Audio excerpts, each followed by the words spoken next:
να το δούνε και να μας πούνε και από την πλευρά τους αυτή. Εγώ με τους γονιούς έχω περάσει περιόδους που δεν θέλω να τους βλέπω στα μάτια μου και περιόδους που θέλω να τους φύγω στην αγκαλιά μου. Αυτό τώρα με τι έχει να κάνει? Σίγουρα έχει να κάνει με αυτό που λέμε με τη φουρνιά. Έχεις κάποιες φουρνιές γονιών που αισθάνεσαι ότι μαζί τους, άμα πιαστείς από τα χέρια, τα παιδιά θα τα πάτε σε άλλο πλανήτη, θα απογειωθεί το πράγμα.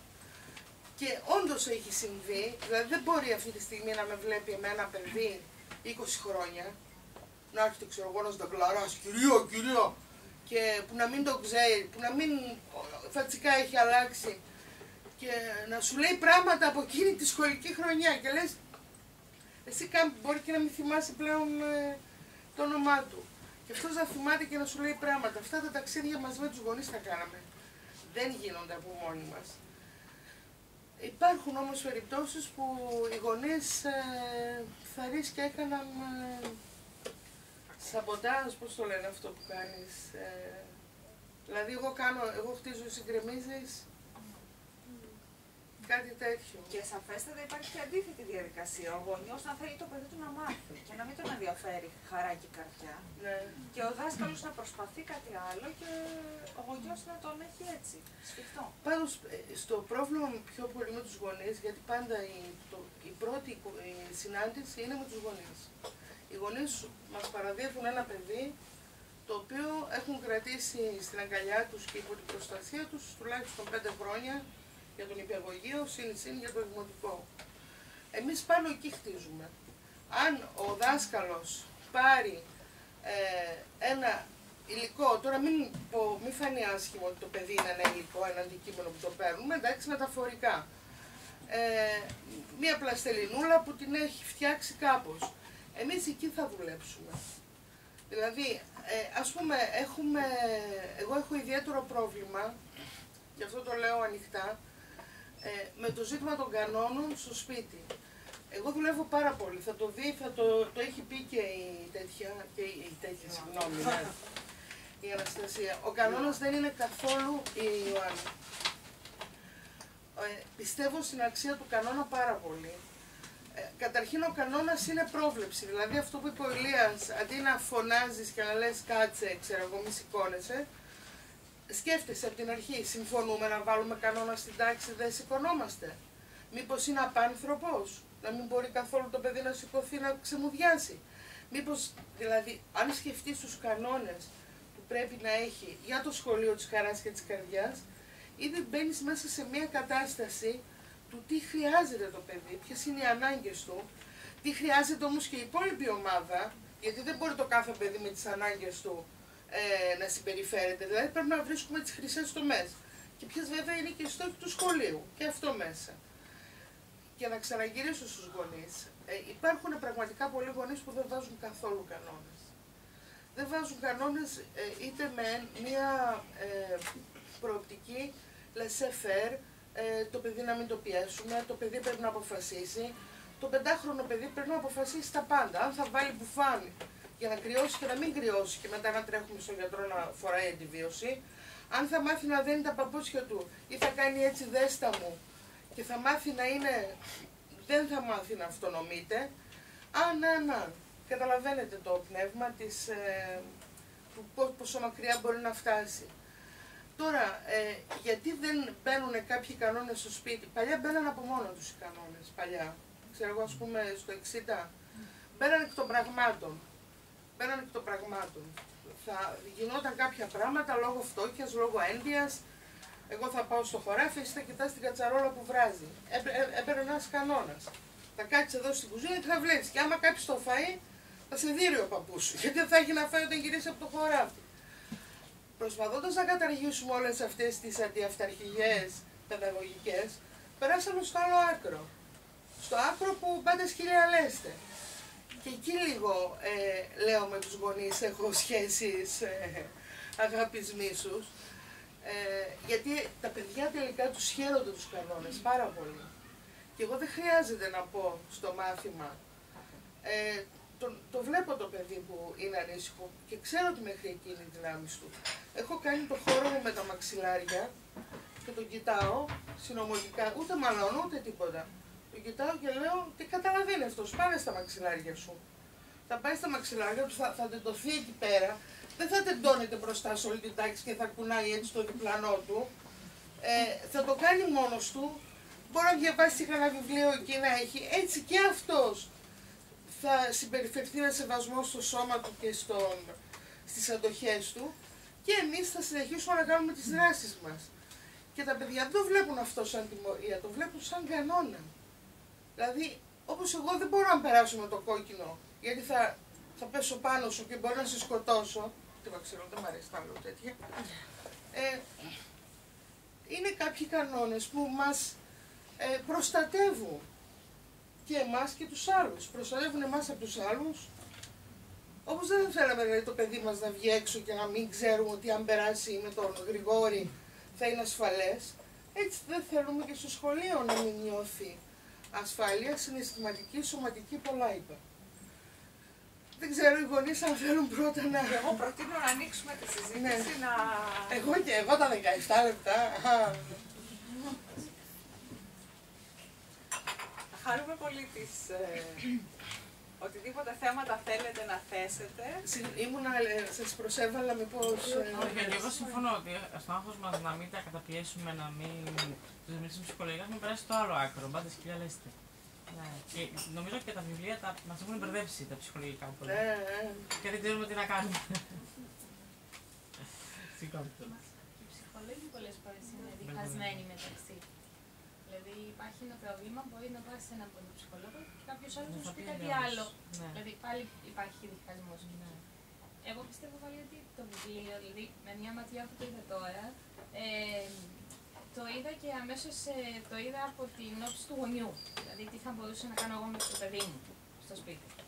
Θεωρώ ότι και αυτό είναι σημαντικό. Δηλαδή δεν πρέπει να μείνει μόνο σε εκπαιδευτικούς. Δηλαδή πρέπει να πάει και παραπέρα. Δηλαδή κάποιες πρακτικές είναι πρακτικές που μπορεί να εφαρμοστούν και στο σπίτι ή στην καθημερινή ζωή. Οπότε είναι. Εγώ το είδα και έτσι δηλαδή, ότι μπορεί να βοηθήσει πέρα από τους εκπαιδευτικούς και κάποιους που δεν έχουν επαφή με την εκπαίδευση. Αυτό. Γιατί έχει μέσα πρακτικά κομμάτια, δηλαδή αυτό δεν μένει μόνο στη θεωρία. Οπότε αυτό αμέσως σε ενεργοποιεί να σκεφτείς τη θεωρία καλύτερα. Το ότι του δίνεις μια συνταγή, κάτι που μπορεί να την εφαρμόσει και αλλιώς, ναι. Αλλιώς, βέβαια. Ναι, καθένας είπαμε. Ναι, αυτό. Λέω ότι αυτό το βιβλίο μπορεί να πάει και σε γονείς, άνετα. Σε αυτή την περίπτωση, ίσως για το γονέα που ανέφερε η Ζωή πριν, που δεν είναι ευχαριστημένος από αυτό που γίνεται στο σχολείο, ίσως θα μπορούσε να είναι ένα εργαλείο, δηλαδή αν δεν μπορείς να έχεις το σχολείο της χαράς, να ξεκινήσει από το σπίτι και κάπως να γίνει μετά ίσως μια μετάβαση. Κάπως τα παιδιά και οι γονείς υπάρχουν είναι σαν συγκοινωνούντα δοχεία μερικές φορές. Κάποια πράγματα που βιώνουν και μαθαίνουν τα παιδιά, μεταφέρονται, μαθαίνουν κάτι για την ανακύκλωση, πάνε και λένε στους γονείς «Α, μαμά, μην το πετάς αυτό εκεί». Ή και το ανάποδο, ο γονέας θα πει κάτι, θα πάει κάπου στο σχολείο, θα βρει τον δρόμο του. Οπότε, ίσως και άτυπα με αυτές τις τεχνικές μπορεί να έχουμε κάποια βελτίωση. Ναι. Επίσης νιώθω ότι πολλές φορές ο γονιός καλείται να οχυρώσει το παιδί απέναντι σε μια σκληρή πραγματικότητα που αλλάζουν τα όρια και οι κανόνες. Που δεν μπορεί πια να έχει οικογένεια λόγω. Αλλά σταδιακά πρέπει το παιδί να οχυρωθεί, ναι, από τα 5 του, από τα 4 του. Ότι σαφέστατα μπορεί να έχει άλλους κανόνες από αυτούς που έχουμε εδώ, τους οποίους θα τους σέβεσαι και εκείνους, αλλά εδώ μπορούμε να κάνουμε άλλα πράγματα. Βέβαια, δεν είναι... Δηλαδή να μην νιώθει και ο γονιός αδύναμος, πιστεύω. Πολλές φορές είναι λάθος των γονιών που αισθάνονται αδύναμοι στο ότι το σχολείο κάνει αυτό ή φέτος είχαμε σε καλό δάσκαλο ή δεν είχαμε σε καλό δάσκαλο. Εντάξει, και αυτό είναι λίγο υπερβολικό, γιατί πρέπει το παιδί να μάθει σε διάφορες συνθήκες να δρά. Ναι, υπάρχουν γονείς με σηκωμένα μανίκια, δηλαδή μην έρθει το παιδί και πει να λίγο με μάλωσε. Αμέσως τα μανίκια έτοιμα, ποιος είναι αυτός που θα μαλώσει το παιδί μου. Έχει να κάνει αυτό που λέτε, τουλάχιστον από προσωπική πείρα, με δύο πράγματα. Το ένα έχει να κάνει με την κοινωνική διαστρωμάτωση που ανήκει ο γονέας, δηλαδή αν ανήκει στα ψηλά κοινωνικά στρώματα ή σε μια γνωστή οικογένεια, σε ένα μικρό αστικό περιβάλλον, θα πάει όπως λέτε εσείς με τέτοια διάθεση. Ένα θέμα είναι αυτό, και ένα δεύτερο θέμα είναι ότι πιθανώς να υπάρχει προβληματική οικογένεια και αυτό το προβληματικό περιβάλλον να θέλει ο πατέρας ή η μητέρα να το αντικαταστήσει με μια τέτοια συμπεριφορά. Δηλαδή δεν σου δίνουμε εκείνο, δεν σου δίνουμε το άλλο, δηλαδή κάποιος συνεχείς καυγάδες που γίνονται στο σπίτι ή πιθανώς ελληματική αγάπη, θα αντιδράσουν με αυτόν τον τρόπο. Δηλαδή θα πάνε στο γονέα, έγινε αυτό το τόσο, θα το κάνουμε τόσο μετά και θα δημιουργηθούν προβλήματα χωρίς να υπάρχει λόγος. Ναι. Πάλι εγώ θα στραφώ στην Ιωάννα, δεν ξέρω αν συμφωνεί. Νομίζω ότι πολλά λάθη γίνονται από τους γονείς λόγω ενοχών. Δηλαδή ενοχές που δεν έχουν περισσότερο χρόνο να είναι με τα παιδιά τους και προσπαθούν να τις αντισταθμίσουν με υλικά, αγοράζοντας δηλαδή κάτι. Δεν ξέρω αν θες κάτι σε αυτό. Δηλαδή φυσικά όλοι οι γονείς αγαπάνε τα παιδιά τους, δεν είναι, αυτό είναι, εννοείται. Κοιτάξτε, η διαφορά είναι ότι εμείς είμαστε γονείς. Ο κάθε άνθρωπος έχει το χαρακτήρα του, ούτε το σπουδάσαμε ούτε τίποτα. Μπορεί να κάνουμε λάθος. Είμαστε λάθος τις περισσότερες φορές, είτε από υπερπροστατευτικότητα, είτε από οποιοδήποτε λόγο, διανοητικό, οτιδήποτε. Θα είμαστε λάθος. Δεν εννοώ όμως ότι προφανώς οι περισσότεροι εδώ είσαστε εκπαιδευτικοί. Ότι το σχολείο μπορεί να είναι τόσο λάθος όσο είναι τώρα, σήμερα. Να στέλνω το παιδί μου στο σχολείο και να γυρνάει με τα μαθήματα, κάθε μέρα με τα μαθήματα και ούτε 5 λεπτά διάλογο με το δάσκαλό του. Εγώ μπορώ να είμαι λάθος, γιατί εγώ το γέννησα και είμαι μάνα του και ούτε το σπούδασα ποτέ. Ούτε μου υπέδειξε κανείς τι πρέπει να κάνω για να μορφώσω το παιδί μου ή για να του δείξω πώς να αγαπάω. Εσείς όμως που είσαστε εκπαιδευτικοί, δεν επιτρέπετε να μπαίνει το παιδί μου σχολείο και όπως μπαίνει έτσι να βγαίνει. Να έχει μάθει μόνο να αποστηθίζει και να κάνει αυτό που λέει το βιβλίο του. Εγώ αν ήρθα εδώ σήμερα ήρθα ψάχνοντας, επειδή ασχολούμαστε σπίτι και με το σύλλογο στο χωριό μας και αυτά και ασχολούμαστε με τα παιδιά για να κάνουν κάτι πιο δημιουργικό.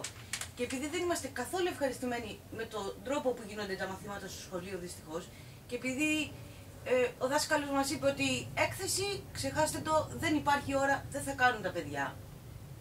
Μπήκαμε στη διαδικασία και είπαμε, μπορεί να μην σπούδασα πώς θα μάθει το παιδί μου να γράψει έκθεση, δεν μπορώ να το βοηθήσω σίγουρα, αλλά μπορώ να προσπαθήσω να του μάθω ένα δημιουργικό τρόπο να γράφει.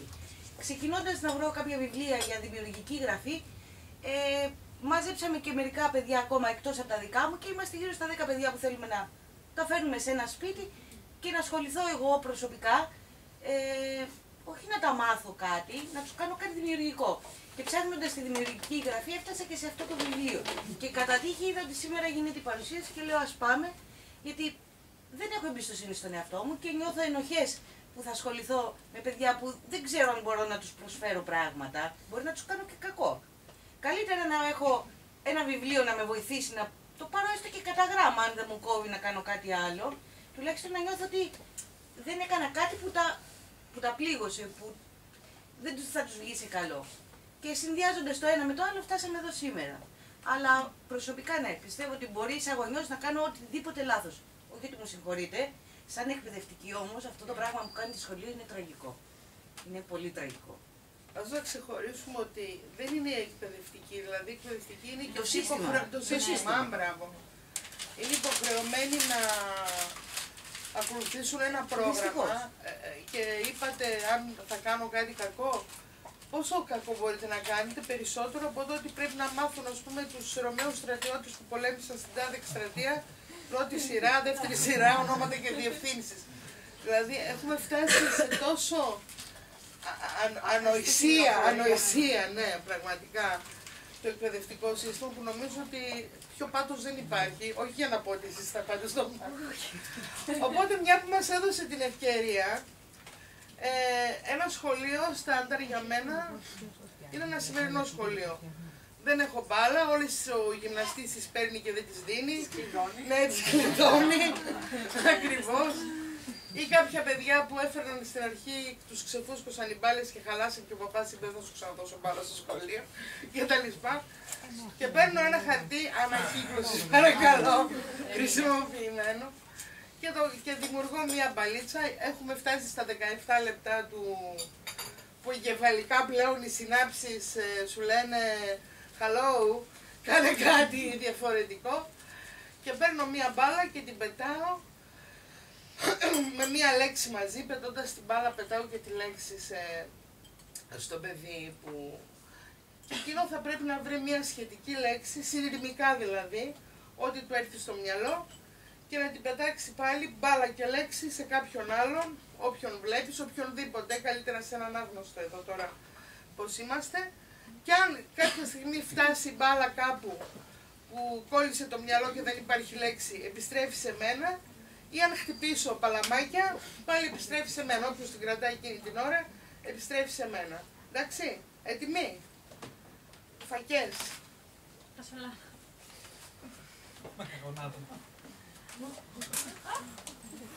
Πού είσαι βρε?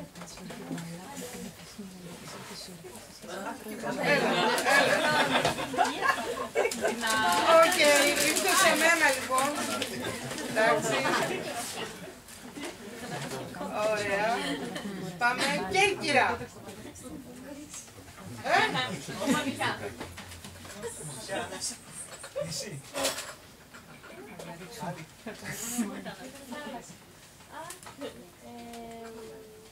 Νερό. Όχι επειδή άργησες. Εντάξει, δεν πειράζει. Το συνεχίζω. Νερό, γάβρος. Αθερίνα. Μπουζάκι. Μεθύσι. Τσίπουρο. Hello. Οκ, και πάμε νέο γύρο. Μέγας Αλέξανδρος. Θεσσαλονίκη. Ροξάνη.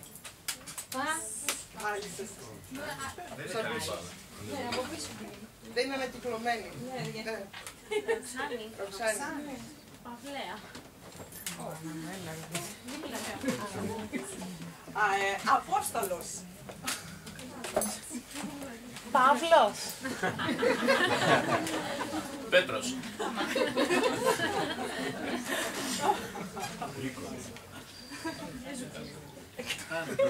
Πάει. Πάει μπάλα. Εδώ, ναι, θέλει πιο μεγάλη. Βρήκαμε, δεν τη βρήκαμε. Ο Πέτρος και ο Νίκος, καλό. Για να σας επαναφέρω στην τάξη όλους. Μην ξεχνάτε ότι εμείς όλοι είμαστε παιδιά αυτού του εκπαιδευτικού συστήματος που κριτικάρουμε, κρίνουμε και προσπαθούμε να αποδομήσουμε. Είναι οξύμορο. Οξύμορο. Παλαμάκια στον εαυτό.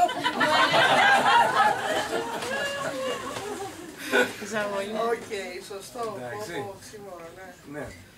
Δηλαδή, το βούλωσα. Προσπάθουμε να βυθίσουμε την βάρκα που είμαστε πάνω και πλέον. Απλά η βάρκα κλειδονίζεται. Δεν είναι τόσο οξύμορο όμως.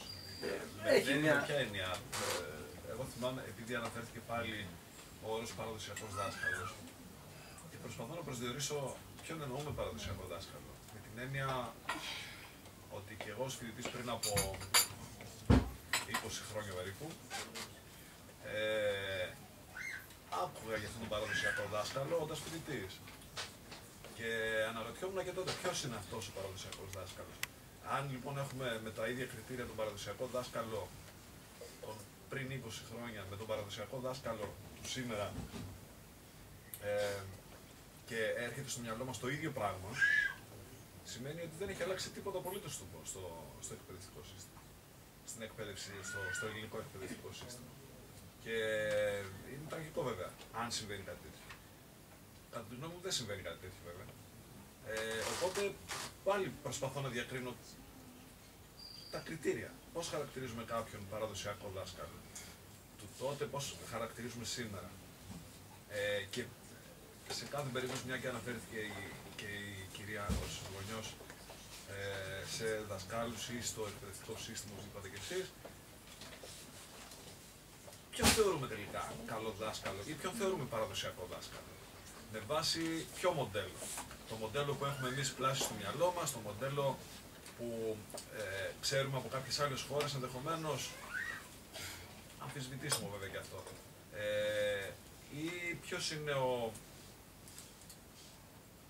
ο δάσκαλος που κινείται εντός του πλαισίου ή ο δάσκαλος που κινείται λίγο παραέξω? Ποιον δάσκαλο θέλουμε? Το δημιουργικό. Τον δημιουργικό.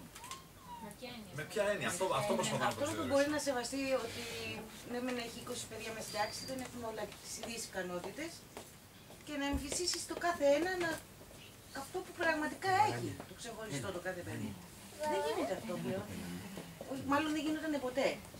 Απλά τώρα είμαι σε φάση που είμαι μάνα και έχω παιδί στο σχολείο και το βλέπω. Ναι. Θέλω λοιπόν να πω. Συγγνώμη, αλλά έτυχα σε δασκάλ, η κόρη μου και ο γιος μου έχουν διαφορά 2 χρόνια. Τραγικό το πόσο ένας δάσκαλος άφησε τα παιδιά και πώς άφησε ο άλλος.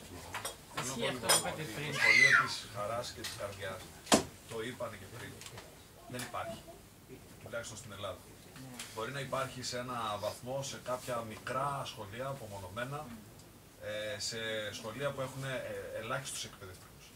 Στα σχολεία που έχουν διαμορφωθεί πλέον των 30 και 40 και 50 εκπαιδευτικών μέσα στον ίδιο χώρο, όπου ακόμα και οι εκπαιδευτικοί δεν γνωρίζονται μεταξύ τους πια. 25, 28 και 30 παιδιά. Και με τόσα παιδιά μέσα στις τάξεις, προφανώς και δεν μπορεί να υπάρξει. Επομένως, μιλάμε καθαρά για εκπαιδευτικούς. Ήθελα λοιπόν να φτάσω σε αυτό το σημείο για να πω ότι κατά τη γνώμη μου ο παραδοσιακός δάσκαλος υπάρχει πάντα και έχει να κάνει με τη στάση της εποχής. Δηλαδή, ο δάσκαλος της χαράς υπήρχε. Υπάρχει και θα συνεχίσει να υπάρχει. Ο δάσκαλος της ύλης υπήρχε, θα συνεχίσει να υπάρχει. Θυμάμαι έναν παλιό μου διευθυντή, ο οποίος έμπαινε μέσα στην τάξη και με έναν Σολομό, με ένα βιβλιαράκι που είχε μέσα ποίηματα του Σολομού, έφτιαχνε παιδιά. Θυμάμαι παλιούς δασκάλους δικούς μου που με τη φύση, με το σχολείο έξω, με το να μαθαίνουμε πράγματα απ' έξω, πλάθανε χαρακτήρες και πλάθανε μαθητές, πλάθανε παιδιά. Όχι, δεν είναι θέμα τύχης. Είναι θέμα αντίληψης. Αναφέρθηκε ο Ηλίας πριν σε αυτό. Είναι θέμα αντίληψης του πώς αντιλαμβάνομαι εγώ ως δάσκαλος στη δουλειά μου. Αν την αντιλαμβάνομαι στεγνά ως ύλη, ως παροχή γνώσης, προφανώς θα έχω αποτύχει στη δουλειά μου. Ενδεχομένως όμως θα έχω πετύχει στο να παραδώσω ένα παιδί έτοιμο για το γυμνάσιο.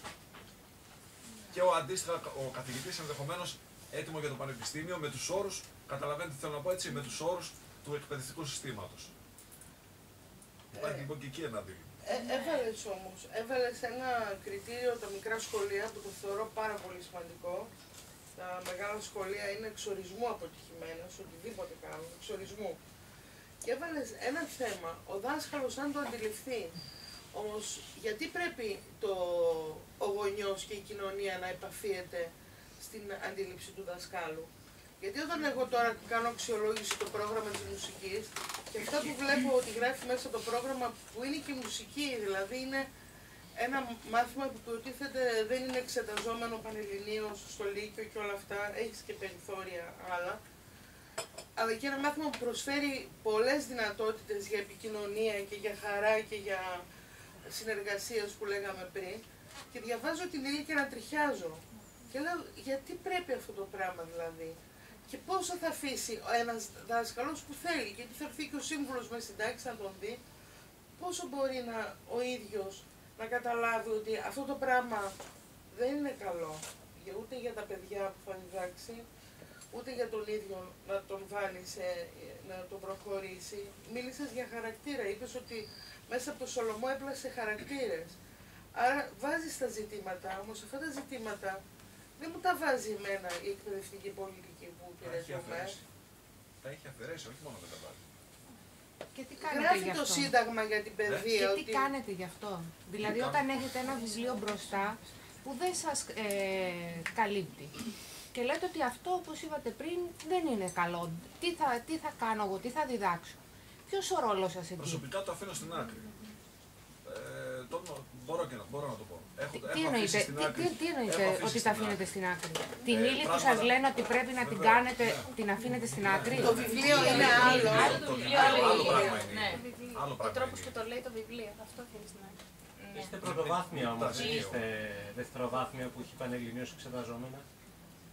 Δεν μπορώ να αφήσω. Σωστό, έχεις δίκιο. Αυτοί που έχουν δευτεροβάθμια είναι πιο δύσκολο. Συνήθως σε όσο μικρότερη βαθμίδα, τόσο μεγαλύτερη ελευθερία. Στον νηπιαγωγείο ακόμα καλύτερα τα πράγματα. Ναι, αλλά υπάρχει κάποιος τρόπος εσείς σε αυτά που δεν σας αρέσουν να μιλήσετε, να αντιδράσετε? Όχι, δεν υπάρχει. Αυτό είναι ένα όχι απόλυτο. Αυτό που είπε η Ζωή, που έθεσε ένα ερώτημα, στις σκανδιναβικές χώρες που είπε ο Ηλίας, για άλλο λόγο βέβαια, για την αστυνομική λογοτεχνία, καλείται ο γονιός στο σχολείο, πριν την 11η Σεπτεμβρίου, ας πούμε, που είναι ο επίσημος αγιασμός, πολύ πριν. Αυτοί ξεκινάνε αυτές τις διαδικασίες τέλη Αυγούστου και καλείται να φτιάξει μαζί με τους εκπαιδευτικούς του σχολείου το πρόγραμμα του σχολείου. Του τρίτου δημοτικού, ξέρω εγώ, Κέρκυρας, εντάξει. Ο γονιός που ξέρει αυτό το σχολείο και έχει τα παιδιά του και συμπεριλαμβάνουν και τα παιδιά, θα κάνουν το δικό τους αυτόνομο πρόγραμμα. Δηλαδή αυτή τη στιγμή πραγματικά συνδέεται το σχολείο με την κοινωνία και ο γονιός πλέον αισθάνεται και υπεύθυνος. Γιατί αν κάτι δεν κυλήσει καλά, έχει και αυτός μέρος της ευθύνης και θα πρέπει και αυτός να βρει λύσεις. Να μην περιμένει έτσι, βρείτε λύσεις ή ξέρω εγώ να αισθάνεται μόνο ήσυχος αν μαζέψει κανένα €1.000 για το σύλλογο για να πάρουν, να κάνουν μια αγορά. Δηλαδή η κουλτούρα μας αυτή τη στιγμή δεν είναι καλή όσον αφορά σχολείο και οικογένεια. Οι εκπαιδευτικές πολιτικές, μπορώ να πω, επειδή ήταν και το διδακτορικό μου στη συγκριτική παιδαγωγική, ότι είναι από τις χειρότερες στον κόσμο. Παρόλο που διατηνόμεθα για μια παιδεία ανθρωπιστική, έχουμε πάει στην άλλη άκρη του ανθρωπισμού, δεν θέλω τώρα να επεκταθώ σε αυτό. Αυτοί που κάνουν τις εκπαιδευτικές πολιτικές, τις κάνουν όχι για τα παιδιά τους, να το πω έτσι απλά. Το είπε και η Νταϊάννα Ράβιτς, που ήταν η γραμματέας στο USA. Αυτή στην αρχή ήταν πάρα πολύ του να ακολουθηθούν γραμμές τέτοιες και μετά λέει παίρνουμε αποφάσεις εμείς για παιδιά άλλων, δεν θα παίρναμε όμως για τα δικά μας παιδιά. Κάνουν προγράμματα σπουδών, τα οποία είναι τα επίσημα που πρέπει να ακολουθήσουμε, ενώ τα βιβλία δεν είναι. Κάνουν προγράμματα σπουδών χωρίς να ρωτήσουν ποτέ τους δασκάλους. Χωρίς να ρωτήσουν ποτέ τους δασκάλους. Είναι δυνατόν αυτό το πράγμα? Δηλαδή, σαν να κατασκευάζει η φαρμακευτική εταιρεία ένα φάρμακο, χωρίς να ρωτήσει, ξέρω εγώ, τους οφθαλμίατρους, συναντήσατε παρενέργειες σε αυτό το φάρμακο. Ξέρω εγώ, όταν συνδυάζεται με το άλλο φάρμακο, κάνουνε για μας χωρίς εμάς. Δεν ξέρω πώς πρέπει να το σταματήσουμε αυτό το πράγμα. Είναι κακό, μας έχει πάρει. Και αυτή τη στιγμή πάλι κάνουν καινούργια προγράμματα, χωρίς να μας λένε γιατί καταργήθηκε το παλιό. Ίσως φαίνεται λίγο επαναστατικό τώρα αυτό που λέω και μιλάω πολιτικά, αλλά δυστυχώς η εκπαίδευση είναι και πολιτική. Αυτό αποφασίζουν οι άλλοι. Ναι. Αισιόδοξοι καθόλου είστε εσείς εκπαιδευτικοί για το ότι θα γίνει κάποτε το σχολείο της Χαράς? Αυτό γράφει. Εγώ σας είπα, η τάξη της Χαράς είναι πολύ αισιόδοξη και το έχω δει. Για το σχολείο θέλει πάρα πολύ δρόμο ακόμα. Λένε οικογενειολογιό και θέλει κάτι. Ήθελα να πω ότι ίσως είναι ωραίο το να προσπαθούμε είτε ως γονείς, είτε ως διδάσκοντες, είτε ως πολίτες τελικά, να βρίσκουμε με τα παιδιά στιγμές χαράς και καρδιάς. Δεν ξέρω αν μπορούμε να βρούμε το σπίτι της χαράς και της καρδιάς, το απόλυτο σπίτι της χαράς και της καρδιάς. Δεν ξέρω αν μπορούμε να βρούμε το σχολείο το απόλυτο, το ίνδαλμα σχολείο χαράς και καρδιάς.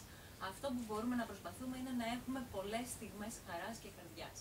Αυτό άμα το επιδιώξουμε, ίσως μπορέσουμε να βελτιώσουμε ο καθένας με τον τρόπο του το πλαίσιο στο οποίο βρισκόμαστε, το περιβάλλον γύρω μας, τους μαθητές μας ή τα παιδιά μας.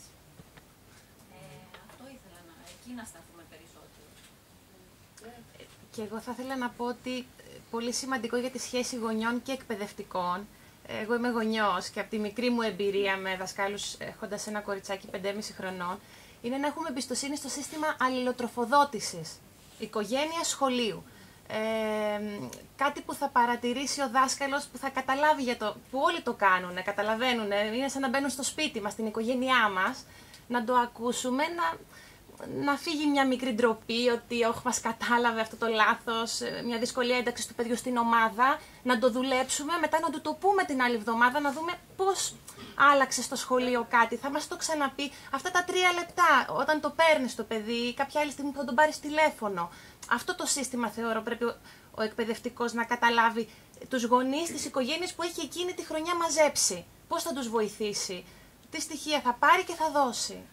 Να πούμε και κάτι, στα πανεπιστημιακά τμήματα δεν υπάρχουν τέτοια μαθήματα, ενώ πλέον το κομμάτι επαφή με την οικογένεια έχει αυτονομηθεί σε αρκετά μεγάλο βαθμό. Είναι δηλαδή τελείως αυτόνομο πεδίο. Δεν ξέρω εγώ τουλάχιστον ένα πανεπιστημιακό τμήμα όπου ο μελλοντικός δάσκαλος θα πάρει κάποια στοιχεία για το πόσο σημαντικό είναι, με ποιους τρόπους να επικοινωνήσει με τους γονείς. Σίγουρα κάποιοι γονείς εννοείται κατεβάζουν και ρολά, δεν θέλουν να τα συζητήσουν τα θέματα, οπότε ο δάσκαλος δεν συνεχίζει. Δεν θέλω να πω ίσως και δεν το έχουμε όπως είπε και η κυρία εδώ ότι εμείς το διδασκόμαστε, μην νομίζετε ότι τα διδασκόμαστε και όλα. Έτσι το έχουμε εμείς οι αδαείς στο μυαλό μας. Στα πανεπιστημιακά τμήματα όμως γενικά δεν υπάρχει η παιδαγωγική του αντικειμένου τους. Δηλαδή σπουδάζει κάποιος το μαθηματικό, νομίζω δεν υπάρχει παιδαγωγική του αντικειμένου του, άρα από εκεί ξεκινάει το θέμα. Σαν επιλεγόμενο ίσως μάθημα. Σαν επιλεγόμενο δεν είναι το αντικειμένο τους, είναι σκέτο παιδαγωγικά. Οπότε όταν φτάσει να διδάξει το δικό του αντικείμενο, δεν έχει πλέον τις κατευθύνσεις για να το κάνει. Ναι, αυτό. Εγώ θα ήθελα, αν μου επιτρέπετε, να δώσω μια αισιόδοξη νότα. Ότι εγώ φυσικά βλέπω αισιόδοξα και θεωρώ ότι είμαστε συμπαραστάτες, γονείς, δάσκαλοι, κοινωνία αν θέλετε. Και εγώ πραγματικά οραματίζομαι ένα σχολείο πιο ανοιχτό στην κοινωνία. Ή μια κοινωνία στην οποία όλοι συνδιαμορφώνουν το σχολείο. Και θα ήθελα να πω ότι πολύ καλά κάνουμε ως γονείς. Αυτό που θεωρούμε ότι είναι λοιπές στο σύγχρονο σχολείο, να φροντίσουμε να το δίνουμε με άλλους τρόπους. Πολύ καλά θα κάνουμε και ως κοινωνία. Ο καθένας ό,τι καλό έχει να προσφέρει. Φυσικά το σχολείο δεν είναι πάντα ανοιχτό, αλλά δεν πειράζει. Κάποια εκπαιδευτική θα είναι. Θα ήθελα δηλαδή να βλέπω και το μαραγκό να έρθει μέσα στο σχολείο και το σχολείο να έρθει βόλτα στο βιβλιοπωλείο. Το σχολείο να πάει βόλτα στη λαϊκή αγορά και αντίθετα και να έρθει ο Μανάβης μέσα στο σχολείο να διδάξει τα παιδιά 5 πράγματα για το τι είναι τα φρούτα, πώς τα πουλάει και πώς θα ξεχωρίζουμε τα φρέσκα από τα πιο παλιά. Θα ήθελα ένα τέτοιο σχολείο που φυσικά, αλλά είναι ευθύνη όλων μας να προσπαθήσουμε προς αυτή την κατεύθυνση. Οι δάσκαλοι μπορούν να αντιστέκονται. Το σχολείο μπορεί να μην μας επιτρέπει, το εκπαιδευτικό σύστημα, να πάρουμε άδεια να μπούμε μέσα. Αλλά δεν πειράζει, θα το καταφέρουμε κάποια στιγμή. Καλύτερα. Θέλω να παίξουμε πάλι, γιατί μάλλον είμαστε στα 17 λεπτά, να παίξουμε 2 παιχνίδια και αν μετά... ήθελα να πω ότι αυτό το παιχνίδι μπορεί να είναι από τελείως ξεκαρδιστικό έως χαλαρωτικό, έως το να γίνει φασαρία στην τάξη και τις ρετζαλές. Δηλαδή μπορείς να βάλεις ένα τέτοιο, να πετάξεις την πρώτη λέξη και να είναι Harry Potter, να είναι αγαπημένοι ήρωες των παιδιών, να είναι παιχνίδια, να είναι μια άγνωστη λέξη, όπως μου είπε ο Ηλίας, οξύμορο. Δες τον τώρα, δεν είναι. Ναι, προσπαθώ να άλλες λέξεις. Μπορεί να βάλεις έννοιες, δηλαδή να πετάξεις το μπαλάκι και η πρώτη λέξη να είναι φίλος. Και να δεις τι θα βγάλει αυτός ο γύρος. Θα πει το παιδί, ξέρω εγώ, όνομα φίλου, ή θα πει φίλος εχθρός, ναι, ή θα πει αγάπη. Ή να πετάξεις το μπαλάκι και να βάλεις γνωστικό αντικείμενο. Ο Μέγας Αλέξανδρος, που το έχεις κάνει την προηγούμενη εβδομάδα και τσεκάρεις έτσι αν ο γύρος θα μείνει στο Μεγαλέξανδρο ή αν τελικά τα παιδιά δεν μπορούν. Δηλαδή θέλω να πω, το ίδιο το παιχνίδι με ένα απλό υλικό μπορεί να έχει διάφορους στόχους. Επίσης, όσο πιο έμπειρος γίνεται ο δάσκαλος που παίζει αυτά τα παιχνίδια, βλέπει ότι εγώ όταν πετάω το μπαλάκι στο Βασίλη, αυτός το πετάει μόνο στην ρούλα, ξέρω εγώ. Δηλαδή υπάρχουν τέτοιες επικοινωνίες κλειστές, τα δίκτυα στην τάξη μου είναι κλειστά ή ανοιχτά. Πετάει ένα σε όλους. Και αν είναι κλειστά κάποια στιγμή υπάρχει πιθανότητα να ανοίξει. Μπράβο, βλέπω πρόοδο. Δηλαδή θέλω να πω ότι ένα παιχνίδι αυτό μπορεί να κρατήσει 1 λεπτό. Αλλά να παίζεται συχνά. Μπορεί να σου δώσει πάρα πολλά στοιχεία. Στα παιδιά περνάει πάντα σαν διάλειμμα και πάντα σε αυτό το παιχνίδι οι κανόνες είναι πιο χαλαροί. Δηλαδή τα χαχαμπούχα και όλα αυτά επιτρέπονται. Δεν γίνεται κάτι, ας πούμε, μην μιλάμε σιγά ή δυνατά. Ένα άλλο παιχνίδι από το βιβλίο, αλλά που πρέπει να θα κινηθούμε λίγο, είναι το μήλο. Δώστε λίγο ένα μήλο, να περάσει ένα μήλο σε όλους. Πού είναι τα άλλα? Όχι, εδώ πίσω είναι. Εδώ πίσω. Ναι. Θα πάρετε ο καθένας από ένα μήλο, δώστε. Ναι. Και απορούσα γιατί πήραμε τόσα μήλα. Και ο κομπός θα βγάλει. Και εσείς, από εδώ. Όχι εδώ, στο ανοιχτό. Από εδώ δεν έδωσες. Πήρατε, και 2, εντάξει. Πήρατε, το μήλο, εδώ, 3 μήλα.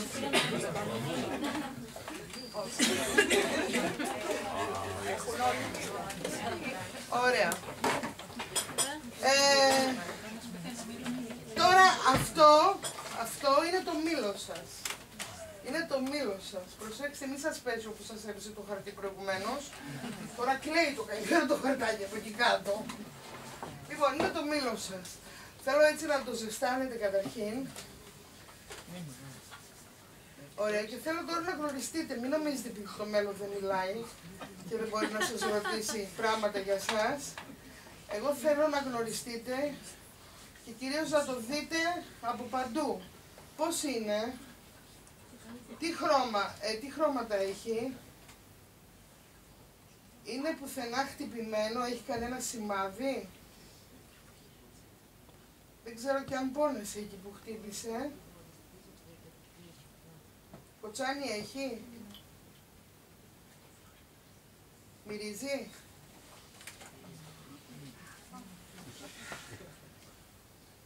Κλείστε τα μάτια έτσι και πιάστε το σε όλες τις επιφάνειες. Είναι αυτό που λέμε η απτική μνήμη. Η απτική μνήμη, παιδιά, είναι πολύ σπουδαία μνήμη και δεν τη δουλεύουμε στο σχολείο, παρά ελάχιστα. Είναι αυτή η μνήμη που ο πιανίστας αρχίζει, παίζει το κομμάτι